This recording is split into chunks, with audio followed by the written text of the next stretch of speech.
सर्वप्रथम या ठिकाणी आपण जो हा एक परिसंवाद घेतला, या परिसंवादामध्ये आपण हे पाहिलं की नास्तिकता जी आहे त्याच्या मर्यादा आणि त्याची ताकद, मर्यादा काय आहे आणि ताकद काय आहे हे आपल्याला आपण प्रसारमाध्यमं, समाज आणि राजकारण या अंगाने आपण जाणून घेतलं आणि त्याच्यावर माननीय कुमार केतकर सर आणि लोकेश शेवडे सर यांनी छान मार्गदर्शन केलं. अध्यक्षीय भाषणामध्ये मला एक 10 मिनिटाच्या या भाषणामध्ये काही गोष्टी नमूद करायच्या आहेत.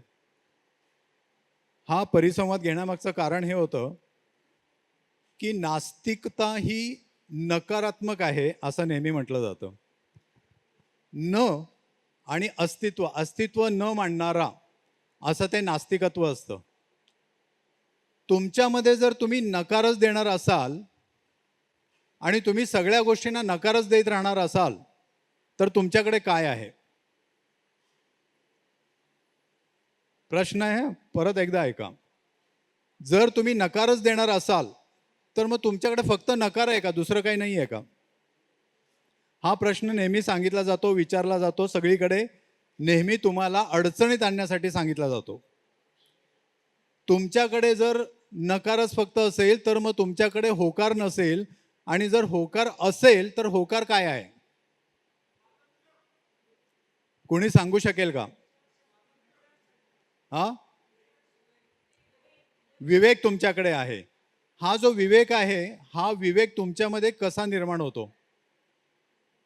नास्तिक माणूस विवेक निर्माण कसा करू शकेल? प्रश्नच मी विचारतोय प्रश्न, कारण मी नास्तिक आहे आणि नास्तिक हा प्रश्न विचारतो. मगाशी जावेद सरांनी सांगितलं, हा, विवेक कसा निर्माण होईल?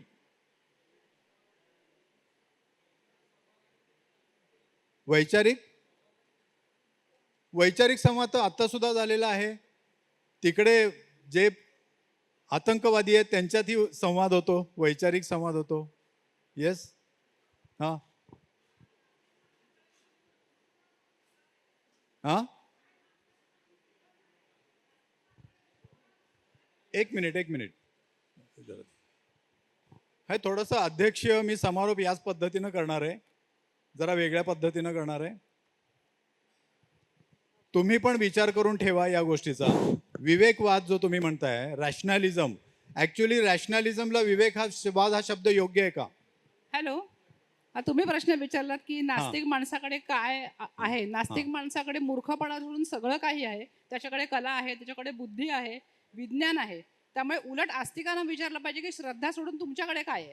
नाही, मी असं म्हटलं की ते तर विचारून आपण पलीकडे चाललोय. आता तुम्ही सगळ्या गोष्टीला नकार दिला हे पण आपण मान्य केलेलं आहे. सगळ्या गोष्टींना आपण नकार देतच नाही ना. आपण फक्त इलॉजिकल गोष्टी आणि मूर्खपणाला नकार देतो. बाकी प्रत्येक आता आपल्या एवढे लोक आहेत, हे प्रत्येक क्षेत्रामध्ये यशस्वी आहेत. इलॉजिकल जर काय आहे हा प्रश्न कोणी आपल्याला विचारूच शकत नाही. आपल्याकडे बरोबर आहे, मान्य आहे. इलॉजिकल जर आहे तर तुमच्याकडे लॉजिकल काय आहे?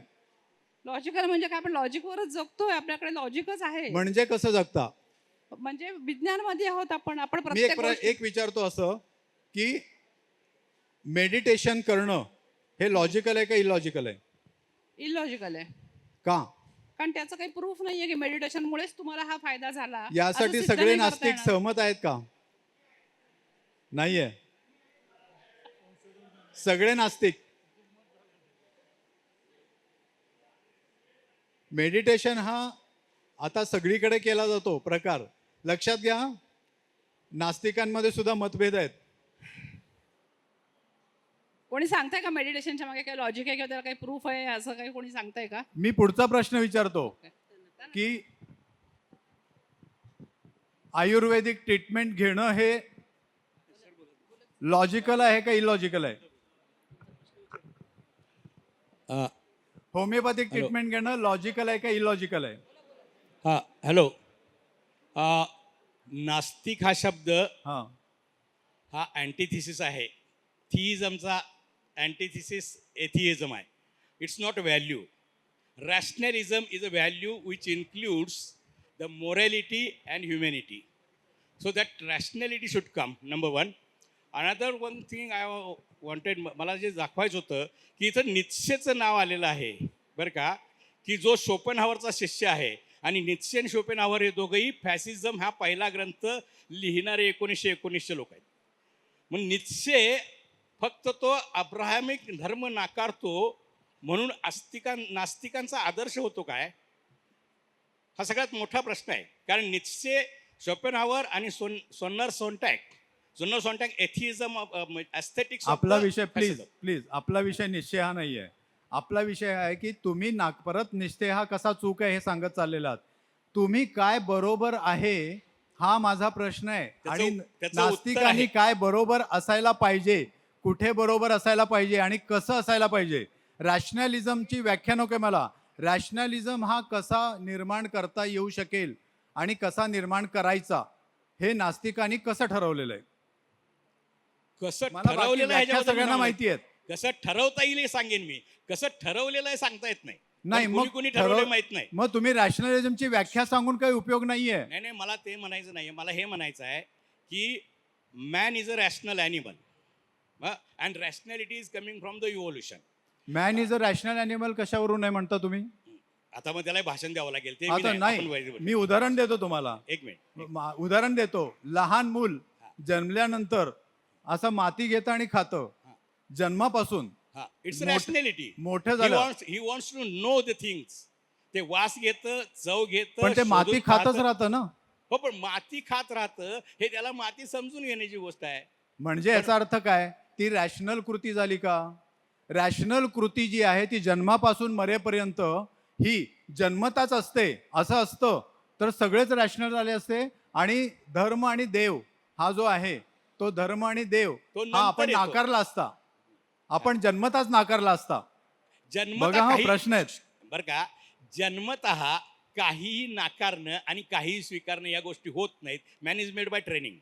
आणि ह्या Correct. ट्रेनिंगमध्ये धर्म आणि देव ह्या दोन्ही गोष्टी घुसवल्या जातात. मला हो. आठवतंय की सर हर्मन बॉन्डीनी UK मध्ये ही मोहीम केली होती की 18 वर्ष होईपर्यंत बायबल शिकवू नये. त्यासाठी 200 नोबेल प्राइज विनरनी निवेदन दिलं होतं UKच्या सरकारला. आणि ते बऱ्याच ठिकाणी प्लीज स्वीकारण्यात एक आलं. मिनिट, मी तुम्हाला अडवतोय. मला तुम्ही कसं रॅशनलिझम निर्माण करू शकाल हे सांगा. सर, मला rationalism इतिहास by नको. training. सरांनी आता सांगितलं इतिहास. सगळेजण सांगतायत आता तुम्ही रॅशनलिझम. कारण इथं आपण नास्तिक परिषदेमध्ये हा विषय का घेतलेला आहे, ताकद आणि मर्यादा जर आपण हे करू तर आपण ताकद आणि मर्यादा कोणत्या हे ओळखायला शिकायला पाहिजे.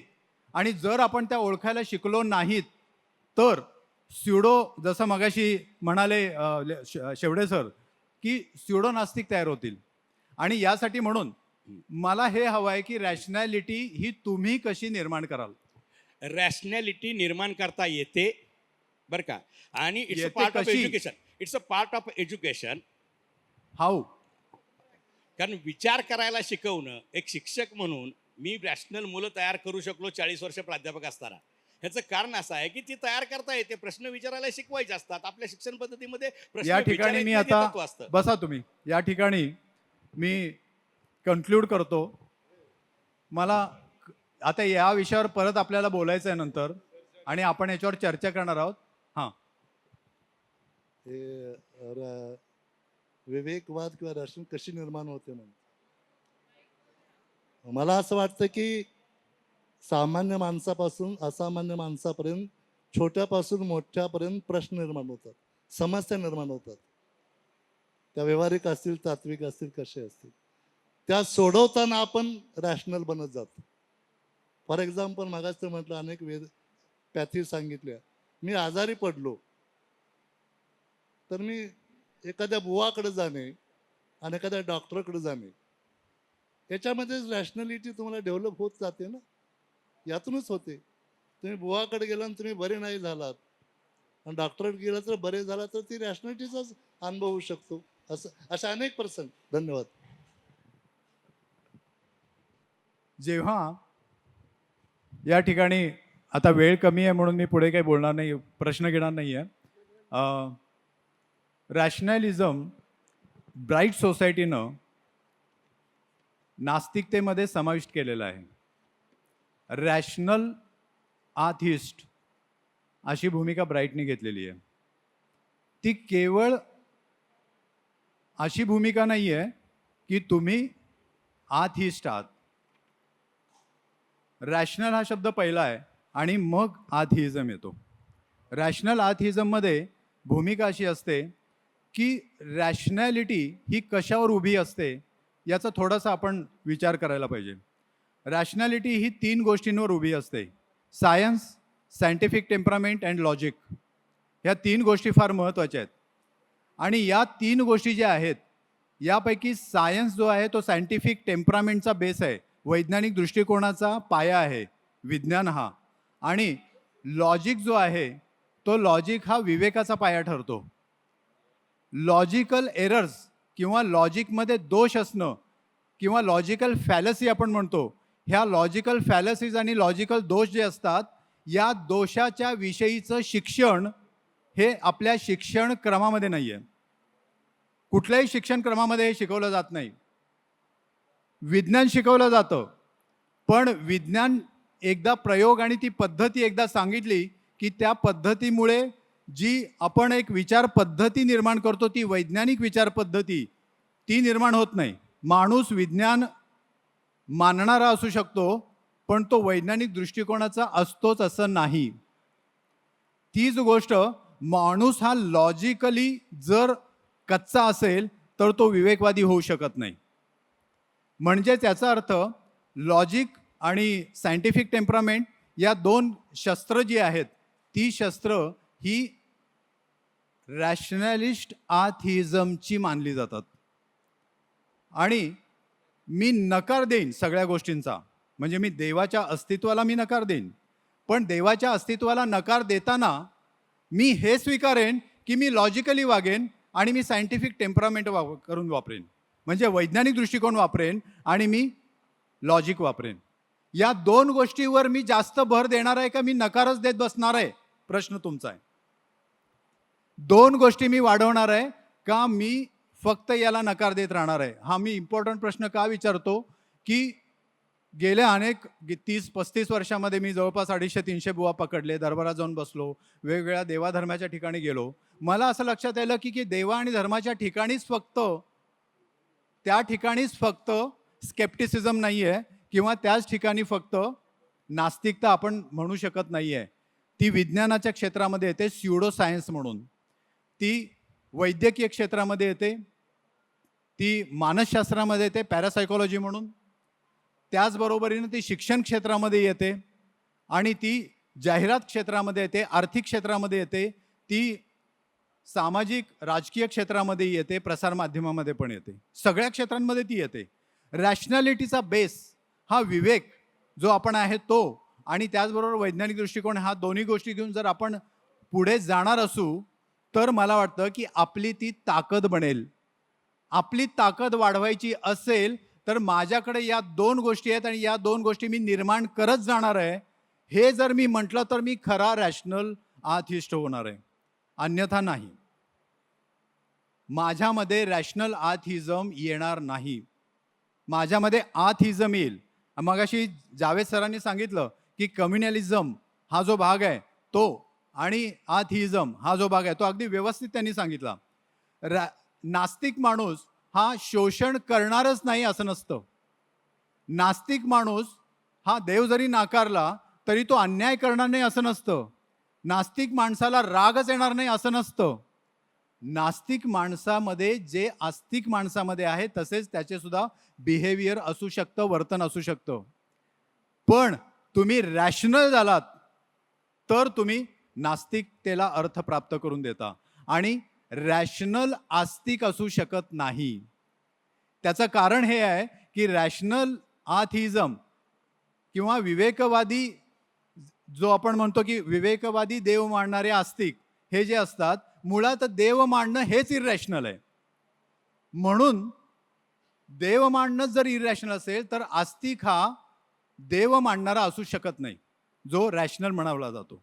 आणि म्हणून या परिसंवादाचा उद्देश असा होता की ताकद आणि मर्यादा या 2 गोष्टी आपण समजून घ्यायला पाहिजेत. तुम्ही इथून गेलात तर निदान या लॉजिककडे थोडं लक्ष द्या.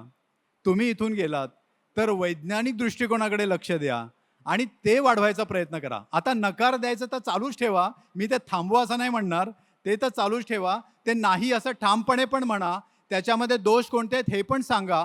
पण या 2 गोष्टी शिकण्यासाठी तुम्ही काय प्रयत्न करणार आहात, या गोष्टी फार महत्त्वाच्या आहेत. या गोष्टी जर तुम्ही शिकलात, तर मला वाटतं की आपला प्रवास योग्य दिशेनं होऊ शकेल. या ठिकाणी या परिसंवादाला कुमार केतकर सर आणि लोकेश शेवडे सर यांनी वेळ काढून आणि ऐनवेळी बदल केला, त्याबद्दल त्यांची क्षमा मागून मी असं इथं या ठिकाणी थांबतो. धन्यवाद.